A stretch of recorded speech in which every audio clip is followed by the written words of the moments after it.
Hello students. तो बच्चों best 100 question की जर्नी को आगे बढ़ाते हैं और क्वेश्चन नंबर 10 पे पहुंच चुके हैं। चैप्टर नंबर 2 चल रहा था हमारा।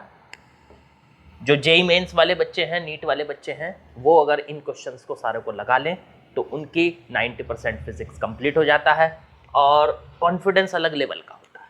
चलो जरा समझते हैं 10 क्वेश्चन नंबर और उसका ए पार्ट क्या कहा है इसमें।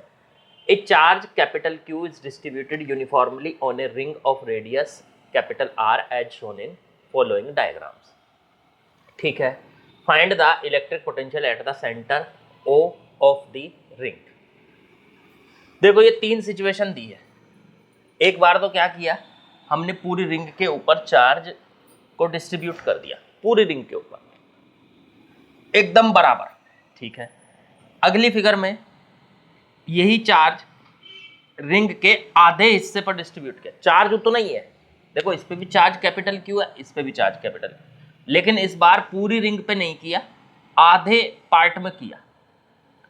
फिर थर्ड केस में 3/4 पार्ट में कर दिया और बाकी का 1/4 पार्ट जो है ये खाली है, इस पे कोई चार्ज नहीं है। अब बताना है सेंटर पे कितना पोटेंशियल होगा। तो ये बड़ा इंटरेस्टिंग सा सवाल है जो आपको एक आइडिया देता है कि किस तरीके से हमें, मैं थोड़ा ऊपर कर लेता हूँ इसको। अब सवाल तो हमने समझ लिया, अब जरा इसको मैं आपको सिचुएशंस को समझाता हूँ।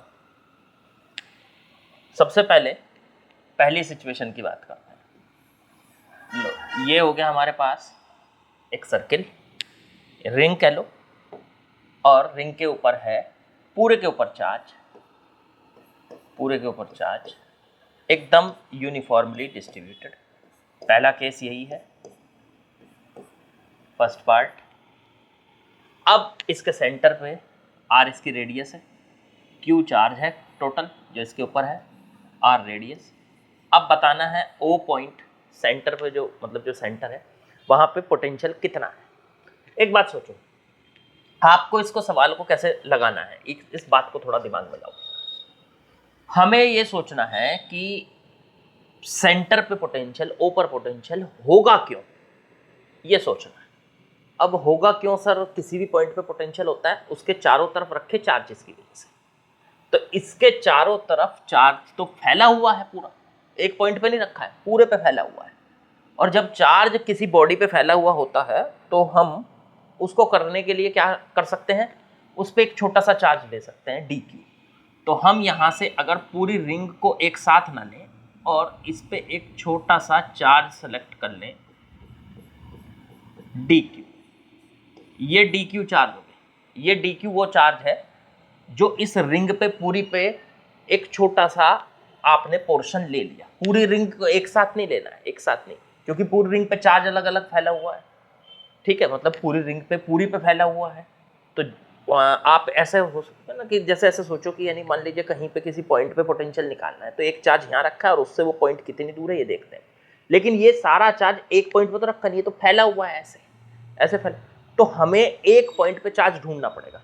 तो पहले हमने इस पर एक छोटा सा चार्ज ले लिया, पूरी रिंग को एक साथ नहीं लेंगे, उस पर एक छोटा सा चार्ज लेंगे और उस छोटे से चार्ज से आर डिस्टेंस पर ओ पॉइंट पर पोटेंशियल कैलकुलेट करेंगे इस छोटे से चार्ज से। चलो करो, इस छोटे से चार्ज से इस रिंग पे जो पोटेंशियल होगा वो छोटा सा ही पोटेंशियल होगा डीवी। डीवी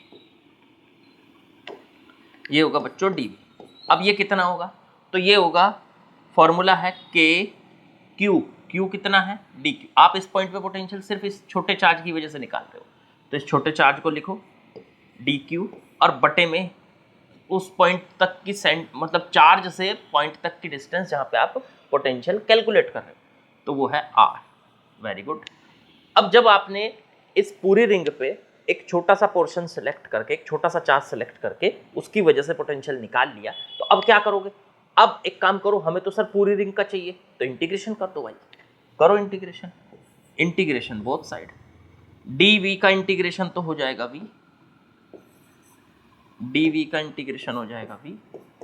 अब k बटे r आ जाएंगे, कांस्टेंट है बाहर, अंदर बचा केवल dq। चेक करो, अब सोचो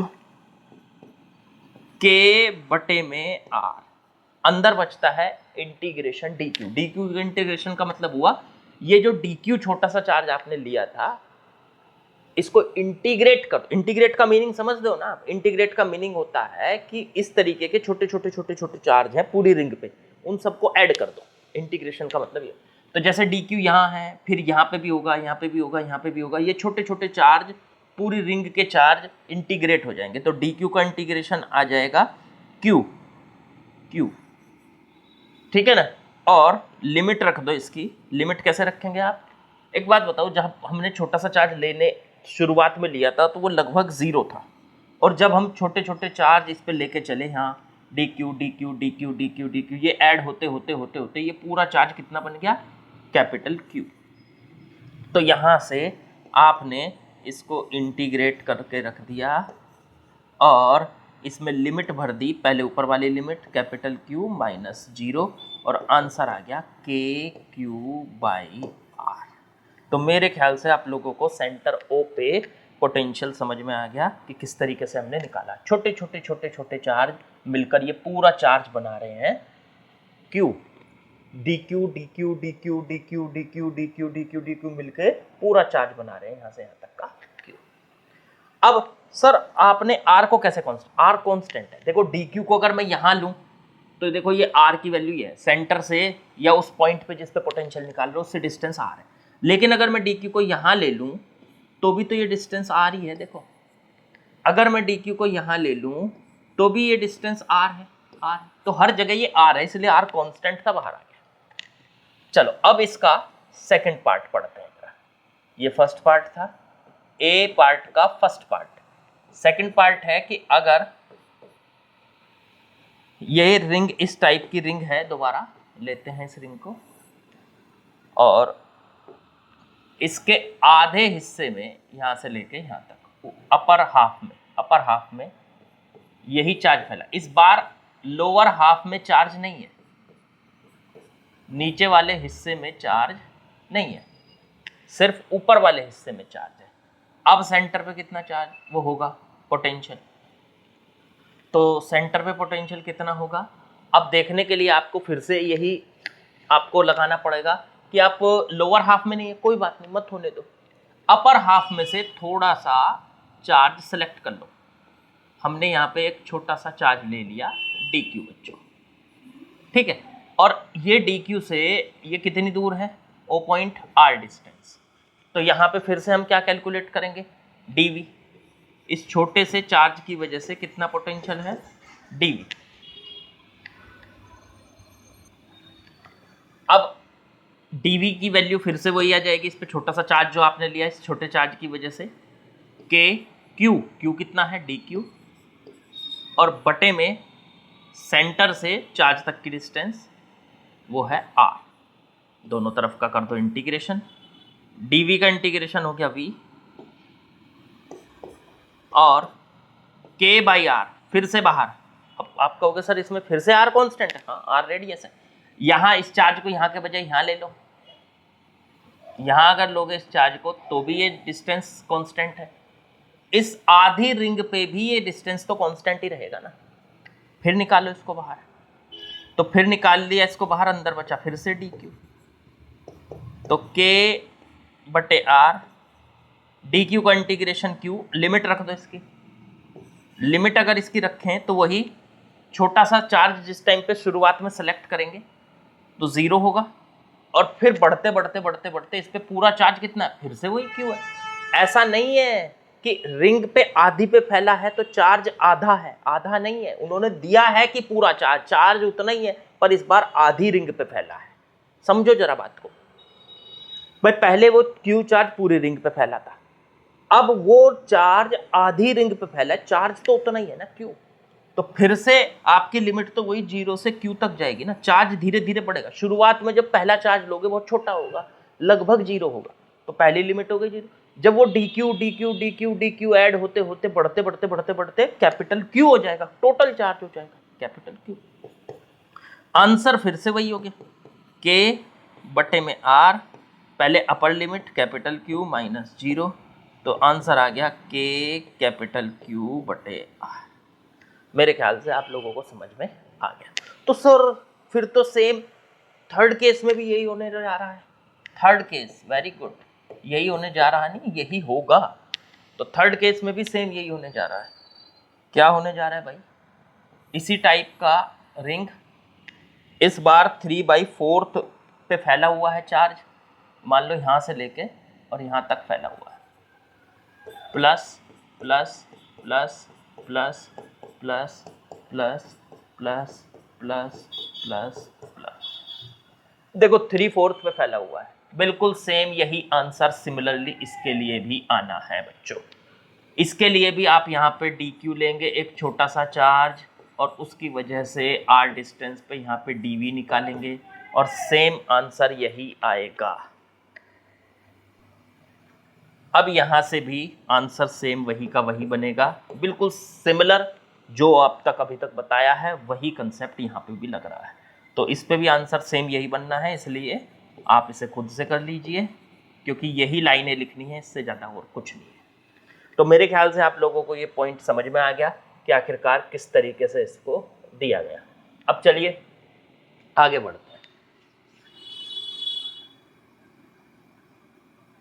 ए charge Q is uniformly on a ring of radius r. Find the electric potential on the axis of ring at distance x from the center of ring. देखिए ये वाला जो सवाल है ये बेसिकली बच्चों अगले टॉपिक में आएगा। मैं इसको यहाँ नहीं करा रहा हूँ, वहाँ पे मैंने लिखवा रखा है इसको इसलिए मैं यहाँ पे नहीं कराता। ये मैंने वहाँ पे लिखवा रखा है, इसकी टेंशन मत लीजिए आप, ये वहाँ पे आएगा। इसको फिलहाल नहीं करना है, ठीक है, फिलहाल आप इसको रहने दीजिए। अगला टॉपिक जो हमारा है जहाँ हम इलेक्ट्रिक फील्ड और पोटेंशियल के बारे में समझते हैं वहाँ पे ये आएगा। वैसे तो इसको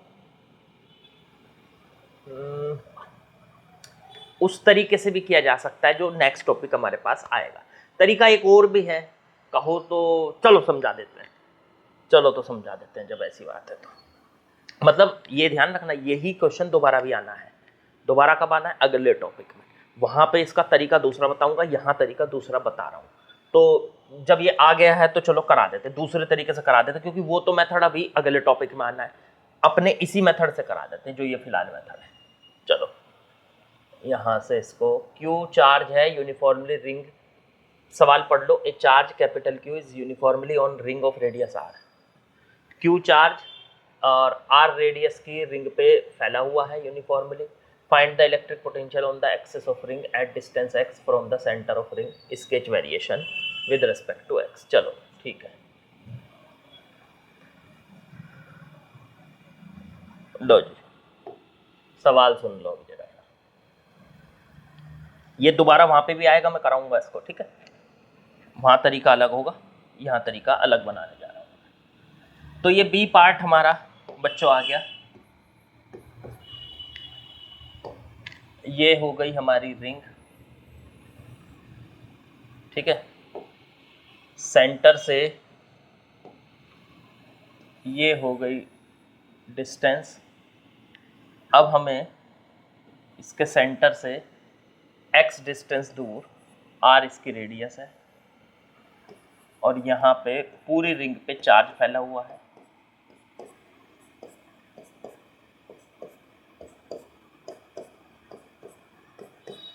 लो पूरे रिंग पे चार्ज फैला हुआ है और इससे x डिस्टेंस पे यहाँ पे पोटेंशियल निकालना। अब सुनो, रिंग ऐसे रखी है, ऐसे आपके सामने आए तो ऐसे रखी है, और ऐसे इसकी एक्सिस है, यहाँ पे ये पॉइंट है, ठीक है। चलो अब यहाँ पे जो ये पॉइंट है x डिस्टेंस पे, यहाँ पे इसको कैसे करें? फिर से वही, पूरी रिंग पे चार्ज फैला है, पर सर पूरी रिंग पे एक साथ तो हम निकाल नहीं सकते, तो हम इस पे एक छोटा सा चार्ज ले लेंगे यहाँ dq, और ये जो dq है इससे ये कितनी दूर है? इससे ये वाली डिस्टेंस हम पता कर लेंगे पाइथागोरस से। r ये x, तो पाइथागोरस से ये हो गया √x² प्लस r²। ये आ गई आपके पास, ठीक है। चलो अब यहाँ से ये डिस्टेंस पता चल गई, तो इस पॉइंट पर पोटेंशियल पता चलेगा हमको dV, बिल्कुल पता चलेगा। इस छोटे से चार्ज की वजह से इतनी डिस्टेंस पर कितना पोटेंशियल है। तो फॉर्मूला वही के क्यू, क्यू कितना है डी क्यू, और बटे में यहाँ से यहाँ तक की डिस्टेंस, और वो कितनी है अंडर रूट में X square plus R square. ये हो गई बच्चों। अब क्या करने वाले हैं हम, दोनों तरफ का इंटीग्रेशन, जो चीज़ कांस्टेंट है उसको बाहर निकाल लेंगे, डीवी का इंटीग्रेशन तो वी हो गया, और के बाहर कांस्टेंट है। क्या ये डिस्टेंस कांस्टेंट है, ये डिस्टेंस सोचो, क्या ये डिस्टेंस कांस्टेंट है? हाँ, क्यों? क्योंकि रिंग ऐसे रखी है, रिंग के हर एक पॉइंट से, यहाँ से ये डिस्टेंस, अगर ये डी क्यू चार्ज यहाँ लूँ, यहाँ ले लूँ तो भी ये इतनी डिस्टेंस है, यहाँ ले लूँ तो भी ये इतनी डिस्टेंस है, यहाँ रख दूँ तो भी ये इतनी डिस्टेंस है, तो हर जगह से ये डिस्टेंस सेम है, हर जगह से डिस्टेंस सेम है। ये आप इमेजिन करके देखो, रिंग एक्सिस, रिंग के इस पॉइंट से इधर यहाँ तक, इस पॉइंट से यहाँ तक, इस पॉइंट से यहाँ तक, ये डिस्टेंस बिल्कुल सेम बनेगी। तो फिर तो सर कांस्टेंट है, बाहर आ जाएगा, अंडर रूट में X square plus R square, अंदर बचेगा integration D Q. Integration D Q को आप क्या कह सकते हो, under root X square plus R square, D Q का इंटीग्रेशन क्यू, और लिमिट रखो। तो अब ये छोटे छोटे D Q D Q D Q पूरी रिंग पे लो गया, तो शुरुआत में जब लेना शुरू करोगे चार्ज 0 रहेगा, और फिर बढ़ते बढ़ते ये चार्ज क्यू हो जाएगा। तो के बटे under root X square plus R square, और इसकी लिमिट बन गई कैपिटल क्यू माइनस जी। ये आ गया के कैपिटल क्यू बटे में अंडर रूट में X square plus R square, that is V. यही है हमारा बच्चों आंसर। तो कितना आसान था, लेकिन मैं इसको अगले टॉपिक में भी कराऊंगा, इलेक्ट्रिक फील्ड के रिलेशन से कराऊंगा, तरीका अलग होगा। यहाँ पे भी मैंने करा दिया, अब मैंने सोचा था कि वहीं करा दो, फिर मुझे लगा कि नहीं, चलो जो इन्फॉर्मेशन है आपको सारी देते हैं, कुछ अपने अंदर नहीं रखते हैं, ठीक है, जो पॉसिबल है वो तो दी जा सकती है ना। चलो अगले क्वेश्चन पे चलते हैं बच्चों। चलिए क्वेश्चन नंबर 11 में आते हैं।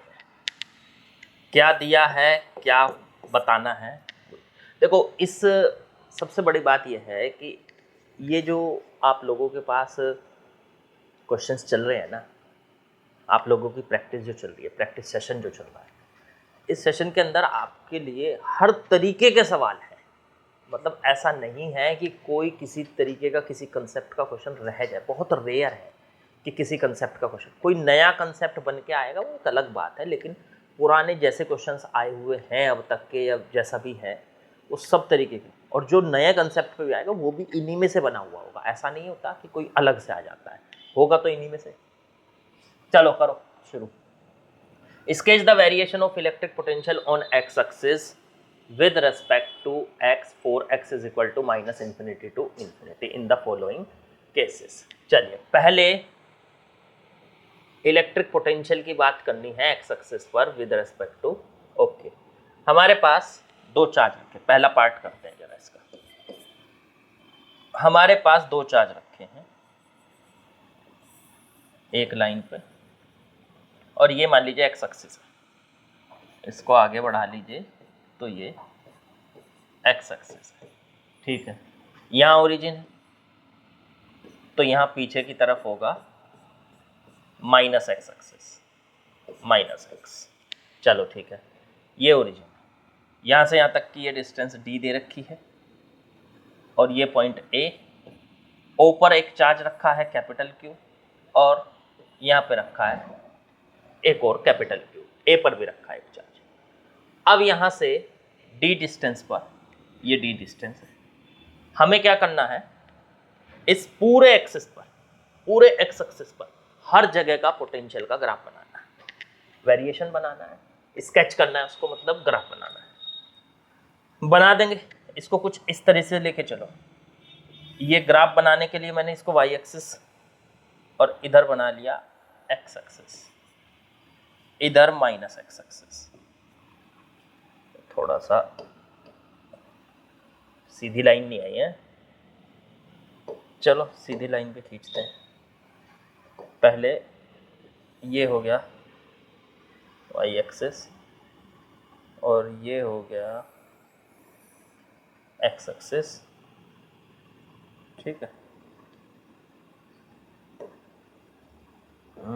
ये रहा, ठीक है, ये एक्स एक्सिस, ये वाई एक्सिस, और ये देखो यहाँ ओरिजिन है, ओरिजिन के बिल्कुल एकदम सामने बनाया मैंने यहाँ ओरिजिन। अब जैसे जैसे हम आगे बढ़ेंगे तो समझो एक्स एक्सिस पे आगे बढ़ेंगे और फिर देखेंगे कि कहाँ पे कितना पोटेंशियल है बच्चों। चलो करते हैं जरा इसको सॉल्व और देखते हैं कहाँ कितना पोटेंशियल जा रहा है। ठीक है, चलो शुरुआत करते हैं। सबसे पहले इन दोनों चार्जेस के बीच में किसी भी पॉइंट पे, यहाँ से मान लो x डिस्टेंस पे हमें यहाँ पोटेंशियल निकालना है इस पॉइंट पर। तो इस पॉइंट पे पोटेंशियल कितना होगा? तो इस पॉइंट पे पोटेंशियल होगा सर इन दोनों की वजह से होगा। हाँ बिल्कुल होगा। कितना? पहले की वजह से होगा, x डिस्टेंस पे है तो k कैपिटल Q बटे में x, वेरी गुड। फिर दूसरे की वजह से ये डिस्टेंस कितनी बची? d माइनस एक्स, तो दूसरे की वजह से कितना होगा? तो k कैपिटल Q बटे में d माइनस एक्स। ये पूरा पोटेंशियल हो गया यहाँ पे इस पॉइंट पे, x डिस्टेंस पे, x डिस्टेंस पे यहाँ पोटेंशियल हो गया, इसकी वजह से भी और इसकी वजह से भी, ये पूरा पोटेंशियल। यही तो हमारा पोटेंशियल है ना टोटल, ये इस पॉइंट का टोटल पोटेंशियल है। अब जैसे जैसे यहाँ से अलग अलग पॉइंट पे चलेंगे ये पोटेंशियल बढ़ेगा घटेगा जो भी कुछ होगा। अब एक बात सोचो, जब हम इस चार्ज के पास आएंगे, अपना पॉइंट लेके ये इस चार्ज के पास आएंगे, इस चार्ज के पास, तो क्या ये पोटेंशियल बढ़ेगा? चार्ज के पास आने पर पोटेंशियल बढ़ता है? हाँ बढ़ता है। क्यों? क्योंकि मान लो ये चार्ज है Q और इससे r डिस्टेंस पे आप पोटेंशियल देख रहे हो, तो यहाँ पोटेंशियल कितना होता है? K कैपिटल Q और बटे में R। ये इनवर्सली प्रोपोर्शनल है ना, 1 बटे R, R के इनवर्सली प्रोपोर्शनल है। तो R अगर इन्फिनिटी, R अगर 0 होगा मतलब आप चार्ज के बिल्कुल पास चले जाएंगे तो पोटेंशियल, R की वैल्यू 0 होगी तो पोटेंशियल की वैल्यू तो इन्फिनिटी हो जाएगी ना, बिल्कुल। तो इसका मतलब जैसे जैसे हम इस चार्ज के पास आएंगे इसका पोटेंशियल बढ़ता जाएगा और वो पोटेंशियल इन्फिनिटी हो जाएगा। तो मतलब ग्राफ यहाँ है इन्फिनिटी पे, ठीक है। अब जैसे जैसे आगे बढ़ेंगे वो पोटेंशियल होता चला जाएगा कम, सेंटर पे जाके बीचों बीच ये पोटेंशियल हो रहा है 0। वजह सोचो, दोनों चार्ज एक जैसे हैं। नहीं 0 नहीं हो रहा भाई, 0 नहीं हो रहा, ये हो रहा है सेंटर पे जाके इसकी वैल्यू इक्वल, जितना इसकी वजह से उतना इसकी वजह से, d/2 जितना इसकी वजह से उतना इसकी वजह से। तो अगर मैं बीचों बीच में देखूं तो ये जो पोटेंशियल है और फिर यहाँ जाके जब इसके पास पहुँचेंगे फिर से ये इन्फिनिटी हो जाएगा। मतलब अगर हम इसके पास जाएंगे, ये वाली लाइन खींच लो, जैसे जैसे हम इसके करीब आएंगे इन्फिनिटी, और जैसे जैसे इसके करीब जाएंगे बच्चों इन्फिनिटी। क्यों? क्योंकि यहाँ पे किसी भी चार्ज के पास जाओगे तो पोटेंशियल इन्फिनिटी हो जाएगा क्योंकि R की वैल्यू 0 हो जाएगी, वो समझाया मैंने आपको। तो सर यहाँ पे जो पोटेंशियल होगा घटेगा और ऐसे घट के और फिर बढ़ेगा यहाँ पे ऐसे, ये बनेगा इसका ग्राफ, ये बनेगा इसका ग्राफ, ऐसे घटेगा और यहाँ से फिर बढ़ के वापस इन्फिनिटी हो जाएगा। देखो इस तरीके का ग्राफ बनेगा इसके बीच में। देखो इस चार्ज के पास हो आप तो यहाँ पे इन्फिनिटी है, ठीक है। जैसे जैसे चार्ज से दूर जाओगे, देखो भाई चार्ज के पास तो इन्फिनिटी होता है, बस ये ध्यान रखना, चार्ज के पास इन्फिनिटी होता है। जैसे जैसे हम उससे दूर की तरफ चलते हैं वो पोटेंशियल गिरता चला जाता है, R की वैल्यू बढ़ती चली जाती है, वो गिरता जा रहा है।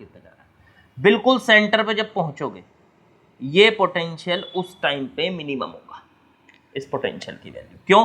क्योंकि दोनों तरफ एक जैसे चार्ज रखे हैं।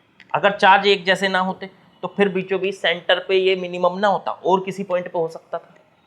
लेकिन जैसे जैसे हम, क्योंकि ये चार्ज बिल्कुल एक जैसे सेम Q, तो बिल्कुल सेंटर पे बीचों बीच जो पोटेंशियल होगा उसकी वैल्यू सबसे कम आएगी। तो इसलिए इसको घटा के सबसे कम कर दिया। ठीक है, फिर इसके बाद जब इस चार्ज के पास पहुंचेंगे, अच्छा एक और बात, आप कहोगे कि सर आपने कैसे आइडिया लगा लिया कि वो मिनिमम ही होगी, कम ही होगा? उसकी वजह ये है कि जब आप चार्ज के पास होते हैं, इन्फिनिटी पे होता है उसका पोटेंशियल, मतलब बहुत ज़्यादा, तो बहुत ज़्यादा से अब उससे भी ज़्यादा तो हो नहीं सकता, इन्फिनिटी से भी ज़्यादा कुछ होता है क्या? तो इसका मतलब जब हम आगे बढ़ेंगे तो पोटेंशियल घटेगा ही, और वो वैसे भी पता है हमें, जब हम किसी चार्ज से दूर जाते हैं तो पोटेंशियल कम होता है, तो यहाँ से पोटेंशियल कम होगा, कम हो रहा है, कम हो रहा है, कम हो रहा है। ठीक है, जब हम इस चार्ज के पास पहुंचेंगे फिर से पोटेंशियल इन्फिनिटी होना है, तो जब ये यहां से कम हो रहा है, कम हो रहा है, कम हो रहा है, तो फिर बढ़ेगा भी तो कहीं ना कहीं, तभी तो जाके फिर से इस चार्ज के पास इन्फिनिटी होगा। तो यहां से कम होते होते होते होते होते एक पॉइंट तक घटा, और फिर उसके बाद बढ़ने लगा, और बढ़ के फिर वापस इन्फिनिटी हो गया। इस चार्ज के पास इन्फिनिटी और इस चार्ज के पास भी इन्फिनिटी, दोनों चार्जेस के पास इन्फिनिटी होना है, तो बीच में कहीं ना कहीं मिनिमम भी तो होगा, क्योंकि इन्फिनिटी से ज्यादा मैक्सिमम तो हो नहीं सकता। इन्फिनिटी से ज्यादा कोई चीज होती है क्या?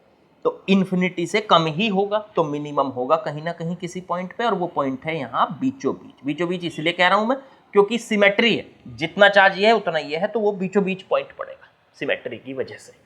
एक्सप्लेनेशन शायद आपको बढ़िया से क्लियर हो गई होगी। अब आ जाओ इससे आगे, इससे आगे चलो। अब जरा इससे आगे बढ़ेंगे अगर हम, तो इस चार्ज पे फिर से इन्फिनिटी है, चार्ज के इस तरफ चलेंगे जब हम, इन्फिनिटी हो गई, इन्फिनिटी है सर यहाँ। अब इन्फिनिटी है, जैसे जैसे दूर जाएंगे वैसे वैसे पोटेंशियल की वैल्यू फिर कम होगी। क्यों? क्योंकि पोटेंशियल तो चार्ज से दूर जाने पर इन्वर्सली प्रोपोर्शनल होता है ना, तो इन्वर्सली प्रोपोर्शनल का ग्राफ ऐसा बनेगा, इस तरीके का, यहाँ से। तो ये भी जैसे जैसे इससे दूर जाएंगे फिर से ये, जैसे हम बहुत दूर चले जाएंगे पोटेंशियल जो है हमारा बिल्कुल कतई जीरो हो जाएगा। ऐसे ही सेम इधर भी होना चाहिए सर, क्योंकि चार्ज पे यहाँ पे पहुंचे तो यहाँ पे तो इन्फिनिटी, चार्ज के पास इन्फिनिटी है, ठीक है, यहाँ है ग्राफ। अब जैसे जैसे इससे दूर बढ़ेंगे इस तरफ, तो पोटेंशियल कम होता चला जाएगा, तो ऐसे होता चला जाएगा फिर से। तो मेरे ख्याल से आप लोगों को बहुत अच्छे से समझ में आ गया होगा कि किस टाइप का ये ग्राफ बन रहा है। आइडिया लगाना है, क्योंकि देखो नीट वालों के पास, मतलब जो नीट के लिए तैयारी कर उनके पास मैथ्स तो होता नहीं है। अब मैथमेटिक्स में ये सारी चीज़ें पढ़ी जाती है कि ऐसा फंक्शन बना तो उसका ग्राफ कैसा बनेगा, ऐसा फंक्शन बना तो उसका ग्राफ कैसा बनेगा, तो मेंस वाले तो इसको इजीली कर लेंगे, अपने आप भी कर लेंगे। लेकिन नीट वालों को तो एक आइडिया लगा के करना होता है कि ये इसका ग्राफ आखिरकार बन कैसे रहा है। तो हमने एक आइडिया लगाया कि चार्ज के पास आओगे जितना, पोटेंशियल बढ़ता चला जाएगा और इन्फिनिटी हो जाएगा बिल्कुल चार्ज के पास। चार्ज से जितना दूर जाओगे पोटेंशियल कम होता चला जाएगा, बिल्कुल यही कंसेप्ट मैंने यहाँ लगाया। चार्ज के इधर पास में था मैं, राइट साइड में, तो राइट साइड में ये पोटेंशियल इन्फिनिटी था जितना चार्ज के पास था मैं, और फिर जैसे जैसे चार्ज से दूर जा रहा हूँ पोटेंशियल कम हो रहा है, कम हो रहा है, कम हो रहा है। फिर यहाँ पे इस चार्ज के पास पहुंचोगे तो फिर से पोटेंशियल बढ़ के उतना ही होना है, इन्फिनिटी होना है, तो कम होते होते होते होते एक पॉइंट ऐसा आएगा जिसके बाद फिर बढ़ना शुरू हो जाएगा, तो बढ़ते बढ़ते बढ़ते फिर वापस इन्फिनिटी हो जाएगा। तो इस तरीके से आप इसको सॉल्व करेंगे। मेरे ख्याल से आप लोगों को समझ में आ गई होगी बात, और पहला पॉइंट बिल्कुल क्लियर हो गया होगा। ठीक है, आप ये मत समझिए कि ये 2 ही क्वेश्चन हो रहे हैं, या एक एक में 4-4 5-5 पार्ट रखता हूं मैं, जिससे कि आपके कहने को वो 100 क्वेश्चन है, पर करने के लिए हो सकता है वो 150 हो। ठीक है ना, तो वो ज़्यादा क्वेश्चन है, इससे पर्पज ये है कि हर तरीके के आपको इन्फॉर्मेशन दे दी जाए। चलिए आगे बढ़ते हैं, पार्ट नंबर बी पे आते हैं बच्चों। अब बी पार्ट में क्या बोला है जरा समझते हैं। बी पार्ट में इस बार चार्ज कैपिटल क्यू, यहाँ पे माइनस क्यू। ओके, वही सब चीजें, कैपिटल क्यू माइनस क्यू। एक काम कर लें, इसी में बना दें, हाँ इसी में बना देते हैं, कहाँ पे अब लेके घूमेंगे, इसी में बना देते हैं।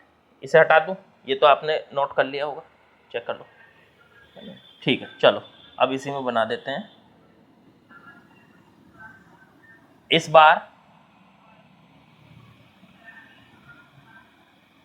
बार हमारे पास ये चार्ज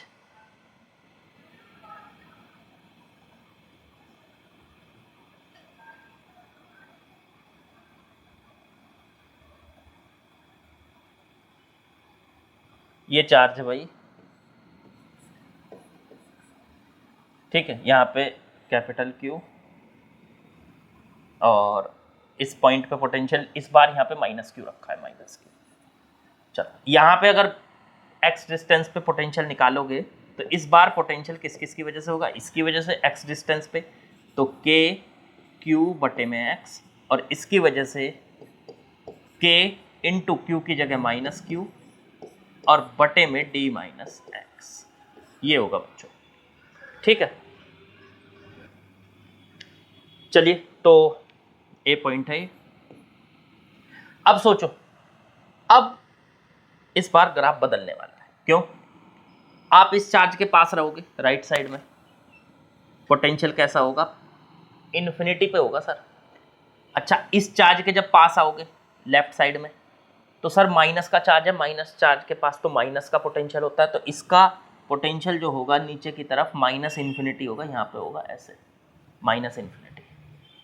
ठीक है, तो देखो ग्राफ यहाँ से और यहाँ जाना है, प्लस इन्फिनिटी से माइनस इन्फिनिटी पे जाना है। तो सिंपल सी बात है, प्लस इन्फिनिटी से माइनस इन्फिनिटी पे पहुंचेगा तो एक्स एक्सिस को काट के निकलेगा, तो ग्राफ ये ऐसे बनेगा, इस तरह का बनेगा ये ग्राफ, इस तरीके का बनेगा ये ग्राफ, प्लस इन्फिनिटी से माइनस इन्फिनिटी। अब ये बीचों बीच काटेगा, यहाँ पे पोटेंशियल जीरो होगा इस पॉइंट पे, देख भी लो चाहे। अगर आप यहाँ बीचों बीच में देखना चाहते हैं, इसको हटा दूं मैं, ये तो आपको समझ में आ गया कितना है। अगर मैं इसको हटा दूं और आप बीचों बीच में देखना चाहते हैं, तो बीचों बीच में जो पोटेंशियल है, यहाँ से d/2 डिस्टेंस, इधर से भी d/2 डिस्टेंस, और आप बीचों बीच में पोटेंशियल देखो तो इसकी वजह से k q बटे d/2 प्लस इधर की वजह से k कैपिटल Q बटे में माइनस क्यू है, ये बेसिकली माइनस क्यू, तो माइनस आ जाएगा बाहर, और बटे में d/2। क्या ये दोनों टर्म सेम है, एक प्लस में एक माइनस में, कट गई, जीरो आ गया। देखो हो रहा है जीरो, यहाँ पे d/2 पे आपको जीरो लिखना है, ये जीरो है, ये d पॉइंट है, इस तरीके से, तो ये ग्राफ बन जाएगा। बिल्कुल सिंपल है, इस चार्ज के पास प्लस इन्फिनिटी और इस चार्ज के बिल्कुल नज़दीक माइनस इन्फिनिटी। अब ग्राफ प्लस इन्फिनिटी से माइनस इन्फिनिटी पे पहुंचना है, इस लाइन के बीच में प्लस इन्फिनिटी से माइनस इन्फिनिटी तक जा रहा है ग्राफ, तो ग्राफ प्लस इन्फिनिटी से शुरू होगा और माइनस इन्फिनिटी पे पहुंचेगा, बीच में कहीं ना कहीं एक्स एक्सिस को काटेगा, और वो एक्स एक्सिस कहाँ काट रहा है, बीचों बीच d/2। चलो अब यहाँ जाओ, अब बिल्कुल इसके माइनस क्यू के राइट साइड में आ जाओ, तो सर माइनस क्यू के राइट साइड में भी माइनस इन्फिनिटी होगा, चार्ज के बिल्कुल पास तो इन्फिनिटी होता है, तो यहाँ से ग्राफ शुरू होगा माइनस इन्फिनिटी से, और जाएगा कहाँ, इस साइड में सारे में माइनस ही होगा। क्यों माइनस क्यों होगा, क्योंकि इसकी भी तो इफेक्ट होगा, पर इसके पास ज़्यादा है ना ये पॉइंट, तो बचेगा तो माइनस में ही। तो इस साइड में जब ये चलेगा तो यहाँ से ग्राफ, ये पूरा का पूरा पोटेंशियल इस साइड में, इसके माइनस क्यू के राइट साइड में पूरा पोटेंशियल नेगेटिव में चलेगा, तो ऐसे चलेगा ग्राफ और जीरो हो जाएगा, इन्फिनिटी पे जाके जीरो हो जाएगा, इस टाइप का ग्राफ बनेगा बच्चों। अब इधर आ जाओ, इधर ये प्लस है, तो प्लस के बिल्कुल बराबर में यहाँ पे पोटेंशियल जो होगा प्लस इन्फिनिटी होगा, और जैसे जैसे दूर जाएंगे ये कम होता चला जाएगा और इन्फिनिटी पे जाके ये जीरो हो जाएगा। तो ये बच्चों इस टाइप का ग्राफ आपका बन चुका है, और मेरे ख्याल से आप लोगों को बढ़िया से समझ में आ गया होगा कि किस टाइप से इसका ग्राफ बनाया जा रहा है। अब सी और डी पार्ट तो फटाफट कर दूं एकदम से, हाँ बिल्कुल कर दो सर। अब ये हटाता हूँ मैं, 1 मिनट, सारा हटा दूँ बस, एकदम से सी और डी करते हैं बस। चलो ये नोट कर लो, पहले कर लो, बन गया। चलो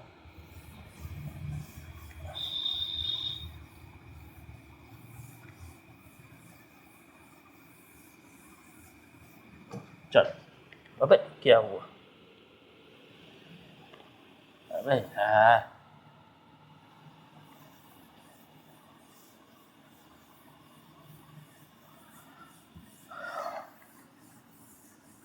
चलो अब सी और डी पार्ट में इसको भी हटा देते हैं, 1 मिनट,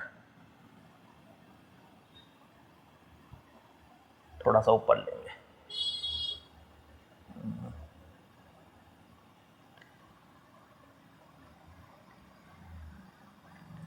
थोड़ा सा ऊपर करते हैं इसको। सी पार्ट में बच्चों, सी पार्ट की बात करो तो 2 चार्ज रखे हैं वो भी माइनस में, ठीक है। तो इसका ग्राफ इस तरीके से बनाएंगे, यहाँ पे 0, एक चार्ज तो यहाँ रखा है माइनस क्यू, यहीं रख लूँ, थोड़ा सा आइडिया रहेगा। और फिर डी डिस्टेंस पे एक चार्ज रखा है माइनस क्यू,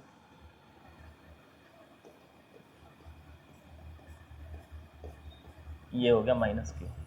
चलो ठीक है, अब यहाँ से करना शुरू करो। एक बात बताओ, माइनस क्यू के पास पोटेंशियल कैसा होगा? बिल्कुल चार्ज के बराबर में। तो सर नेगेटिव का माइनस का इन्फिनिटी होगा, तो यहाँ पे माइनस इन्फिनिटी से ग्राफ चालू होगा यहाँ से, ठीक है। और इस तरफ जितना जाएंगे ये कम होता चला जाएगा, तो ऐसे अगर पॉजिटिव में कहोगे तो बढ़ता चला जाएगा, और मैग्नीट्यूड वाइज कहोगे तो कम होता चला जाएगा, और अगर साइन के साथ कहोगे तो बढ़ता चला जाएगा, ऐसे। तो इससे जितना दूर जा रहे हो ये पोटेंशियल जैसे जैसे दूर जाएंगे इन्फिनिटी तक पहुंचेंगे तो 0 हो जाएगा। मतलब ग्राफ ऐसा आइडिया लगा लिया करो बस, कहाँ से शुरू हो रहा ग्राफ और कहाँ पहुंचेगा। माइनस इन्फिनिटी से शुरू हो रहा, और जैसे जैसे 4 से दूर जाएंगे वो 0 हो जाएगा, तो 0 पे पहुंचेगा ग्राफ, यहाँ पहुंचेगा बस। अब आ जाओ इसके पास, ऐसे ही सेम इसमें भी होगा, माइनस इन्फिनिटी से शुरू होगा, और जैसे जैसे दूर जाएंगे वो 0 की तरफ टेंड्स करेगा, तो ये इस तरह से टेंड्स करेगा, ऐसे हो गया ग्राफ, ठीक है। अब इसमें आ जाओ, माइनस क्यू और इसके बीच में, तो इसका जब वो प्लस में था वहाँ पे तो ऊपर की तरफ ऐसे यू शेप बन रही थी, इसमें माइनस है तो ये इसकी नीचे की तरफ ऐसे यू शेप बन जाएगी, बस ऐसे बन जाएगी, क्योंकि इस माइनस क्यू चार्ज के पास माइनस इन्फिनिटी, इस वाले माइनस क्यू चार्ज के पास माइनस इन्फिनिटी, तो यहाँ भी माइनस इन्फिनिटी, यहाँ भी माइनस इन्फिनिटी, तो और बीच में क्या होगा? अब इन्फिनिटी से ज़्यादा तो कोई हो नहीं सकता, नीचे की तरफ तो बन नहीं सकता ग्राफ, अब ऊपर की तरफ जाएगा, बीचों बीच में ये पोटेंशियल मैक्सिमम होगा, और फिर उसके बाद ये साइड्स में माइनस इन्फिनिटी मतलब मिनिमम होगा। तो ये ग्राफ आपने एकदम से बना दिया, बिल्कुल सिंपल, नोट कर लो इसको भी। क्यू चार्ज, माइनस क्यू रखे थे दोनों, तो माइनस क्यू की वजह से कितना पोटेंशियल है। चलो अब आगे बढ़ते हैं, बात करते हैं पार्ट डी की। हो गया ना नोट? चलो चलिए अब बात करेंगे पार्ट नंबर डी। हमारा पार्ट नंबर डी में बहुत ही, मतलब मैं ये कहता हूँ बार बार कि बहुत अच्छे सवाल है, इनको करो, इनको करके अलग लेवल का कॉन्फिडेंस होगा आपका। चलिए डी पार्ट करते हैं बच्चों। डी पार्ट में है ओ पर माइनस क्यू, इधर क्यू, सेम उसी टाइप का सवाल है, सेम उसी टाइप का सवाल है जैसा अभी हमने किया था। ये यहाँ पे 0 कह लो, तो यहाँ पे तो चार्ज रखा है माइनस का क्यू, यहाँ पे कह लो प्लस क्यू, ठीक है। इस माइनस क्यू के पास का चार्ज माइनस इन्फिनिटी, ग्राफ यहाँ से शुरू, और जैसे जैसे चार्ज से दूर जाएंगे 0 की तरफ जाएगा पोटेंशियल, तो यहाँ से इस टाइप का ग्राफ बनेगा, 0 की तरफ जाएगा। ऐसे इसमें आ जाओ, प्लस क्यू की वजह से प्लस का पोटेंशियल यहाँ पे बिल्कुल पास में प्लस इन्फिनिटी का पोटेंशियल होगा, और जैसे जैसे दूर जाएंगे वैसे वैसे ये पोटेंशियल कम होता चला जाएगा बच्चों, ये हो रहा है कम इस तरीके से। अब यहाँ माइनस क्यू के पास में माइनस इन्फिनिटी चार्ज, वो सॉरी माइनस चार्ज के पास में माइनस इन्फिनिटी का पोटेंशियल, प्लस चार्ज के पास में प्लस इन्फिनिटी। अब देखो ग्राफ यहाँ से चलेगा और यहाँ पहुँचना है, तो एक्स एक्सिस को काट के निकलेगा और बीचों बीच से निकलेगा। वजह क्योंकि दोनों चार्ज एक जैसे, एक प्लस एक माइनस, तो बीचों बीच में पोटेंशियल क्या होगा? 0। करके बताया था मैंने आप लोगों को इसको। हाँ, ऐसे जाएगा, ऐसे निकलेगा इस तरीके से, तो ये ग्राफ बन जाएगा। बिल्कुल आसानी से हमने इसको सॉल्व कर लिया। एक टेक्निक सीख ली कि हाँ पोटेंशियल किस तरह से वैरी कर रहा है अगर 2 चार्ज रखे हों। तो किसी भी तरीके का सवाल बन सकता है, सवाल के बनने की कोई वो नहीं है, लेकिन आपको आई थिंक समझ में आ गया होगा। चलिए क्वेश्चन नंबर 12 में आते हैं बच्चों। क्वेश्चन नंबर 12 में क्या बोला है? आज काफ़ी सवाल लगा लिए, पिछले सवाल में ही 4 पार्ट थे और 2 पार्ट उससे पहले, और 2 ये। चलो देखते हैं क्वेश्चन नंबर 12 में क्या कहा है। तो क्वेश्चन नंबर 12 में बोला है find the electric potential energy of the. Electric potential energy के सवाल आ चुके हैं। पहले तो मैं याद दिलाता हूँ इलेक्ट्रिक पोटेंशियल एनर्जी होती क्या थी। मान लीजिए एक चार्ज है Q1, एक चार्ज है Q2 और दोनों के बीच में गैप है R। तो जब दो चार्जेस रखे होते हैं तो चार्जेस का एक पेयर बनता है और उस पेयर के पास अपनी एक पोटेंशियल एनर्जी होती है। ये पोटेंशियल एनर्जी कितनी होती है? तो K Q1 इंटू Q2 और बटे में R होती है। ये पोटेंशियल एनर्जी हर पेयर के पास होती है। अभी किसी सवाल में अगर दो से ज़्यादा चार्ज रखे होंगे तो आपको ये देखना होता है कि उसमें टोटल कितने पेयर बन रहे हैं।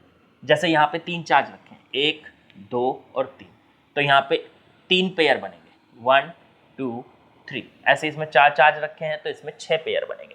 करके दिखाते हैं सवाल को, तब आपको ज़्यादा बढ़िया से आइडिया होगा। चलो पहले सवाल से शुरू करते हैं। पहले सवाल में एक चार्ज ये रखा 15Q, एक ये रखा 8Q और एक ये रखा Q। अगर आप यहाँ से ध्यान से पढ़ोगे तो आपके पास इसमें 3 पेयर बनते हैं। एक तो ये बना Q और 8Q, इस पेयर की एनर्जी मान लेते हैं U1। चलो लिखो U1 की वैल्यू, तो K Q1 इंटू Q2, तो कैपिटल Q इंटू में 8Q और बटे में इनके बीच का गैप 4D। फिर अब इस पेयर को देख लो, इस पेयर की एनर्जी मान लेते हैं U2, तो U2 ये हो गई K और ये कितना है 15Q 8Q, तो 15Q इंटू में 8Q और बटे में यहाँ से यहाँ तक की डिस्टेंस है ये 5D, दोनों चार्जेस के बीच। अब तीसरा पेयर मान लो यहाँ पे है, ये है Q, ये थर्ड पेयर है आपका और इसकी पोटेंशियल एनर्जी है U3। तो U3 कितना हो गया? K पहला है 15Q और फिर इंटू में Q और बटे में 3D। अब हम इसको अगर सॉल्व करें, इससे इसको काटें 2, इससे इसको काटें 3, इससे इसको काटें 5, तो ये सॉल्व करके आ गया 2K Q स्क्वायर और बटे में D। इसको सॉल्व कर लो, ये कट के आया 3 इंटू 8 24 K Q स्क्वायर बटे में D। इससे इसको मल्टीप्लाई करें तो ये आ जाएगा 5K Q स्क्वायर बटे में D बच्चों। ठीक है, तीनों को ऐड कर दो तो टोटल पोटेंशियल एनर्जी आ जाएगी हमारे पास U नेट। इस पूरे सिस्टम की potential energy U1 plus U2 plus U3। अगर इसको आप देख रहे हो तो ये कितनी बैठ रही है? इन तीनों को ऐड करेंगे तो इसमें से K Q स्क्वायर बटे D कॉमन आ जाएगा इन तीनों में से, ये 3 है तो 2 बचा, 24 बचा, 5 बचा, 2 प्लस 24 प्लस 5। इसको सॉल्व करके बैठ रहा है 31, तो 31 K Q स्क्वायर बटे में D। तो मेरे ख्याल से आप लोगों को समझ में आ गया होगा, एकदम आसान सा क्वेश्चन था ये। चलो अब आते हैं बी पार्ट में। इसमें भी हमें ये चेक करना पड़ेगा कि कितने पेयर बन रहे हैं। तो यहाँ पे पहला पेयर, इसमें 4 चार्ज रखे हैं, स्क्वायर के कॉर्नर पे रखे हैं, तो पेयर वाइज अगर देखें तो पहला पेयर ये बन रहा है, इसकी पोटेंशियल एनर्जी। फिर दूसरा पेयर ये बन रहा है, इसकी पोटेंशियल एनर्जी। एक एक की पोटेंशियल एनर्जी लिखते जाओ, मैं डायरेक्ट कर रहा हूँ। यू नेट पहले पेयर की पोटेंशियल एनर्जी, इनके बीच में गैप कितना है? D, तो K Q into Q square और बटे में D। चलो ठीक है, दूसरे पेयर की पोटेंशियल एनर्जी, तो K Q into Q square और बटे में D, इनके बीच का गैप। अब तीसरा पेयर ये हो गया, फिर से K Q into Q square बटे में D। ये याद रखना, इस फॉर्मूले की ये खास बात होती है कि अगर चार्ज प्लस में है तो प्लस में ही रखना है, माइनस में है तो माइनस में ही रखना है। ठीक है, चलो अब चौथा पेयर ये बन रहा है, तो ये बन गया K कैपिटल Q का स्क्वायर बटे में D बच्चों। ठीक है, अब बस 4 ही पेयर है क्या? नहीं, आमने सामने वाले भी हैं, ये भी तो हैं। अब इनके बीच का गैप बदल गया है। अगर ये d है तो अब किसी स्क्वायर की साइड लेंथ अगर d होती है तो उसका डायगोनल √2d होता है। तो ये आ जाएगा आपका k क्यू स्क्वायर बटे में √2d। और लास्ट ये वाला पेयर k क्यू स्क्वायर बटे में √2d, ये सॉल्व करके आ गया। ये चारों तो एक जैसे ऐड हो गए, 4k क्यू स्क्वायर बटे डी बच्चों, प्लस ये दोनों एक जैसे हैं तो 2k क्यू स्क्वायर बटे में √2d। अब k क्यू स्क्वायर बटे डी को ले लो कॉमन, अंदर बचता है 4 + 2 बटे √2। यही हमारा आंसर है। वेरी गुड, बहुत अच्छे, आपका बहुत बहुत अच्छा परफॉर्मेंस रहा आज की क्लास में। तो बाकी कल करेंगे बच्चों। लाइक शेयर सब्सक्राइब कमेंट आप अपना काम कीजिए, और मैं आप लोगों के लिए लगातार इसी तरीके की वीडियो लाता रहूँगा। थोड़ा मोटिवेशन मिल जाता है जब आप इस तरह से लाइक शेयर सब्सक्राइब वगैरह कर देते हैं। पूरी वीडियो में मुझे पता है कि टाइम ख़राब करने वाली बात है कि अगर मैं आपसे बीच में कहूँ, शुरू में कहूँ, ये नहीं। काम करो, काम करने के बाद कम से कम कहो कि हाँ अब आप ये काम कर लीजिए। जो लास्ट तक रुकते भी नहीं होंगे शायद सुने भी ना, पर लेकिन जो सुनते हैं वो मुझे पता है वो ज़रूर करेंगे। और ये आप लोगों का मेरे लिए थोड़ा सा हेल्प होगी बस, क्योंकि देखो आपको पता है यूट्यूब चैनल जब तक ग्रोथ ना करे तब तक ना उस पर वीडियो बनाने का मज़ा नहीं आता। ठीक, तो वीडियो बनाने से आपको क्लासेस का बिल्कुल लगातार चलाने के लिए मुझे एक मोटिवेशन की ज़रूरत होती है, सभी को होती है। तो प्लीज़ लाइक शेयर सब्सक्राइब, बाकी कल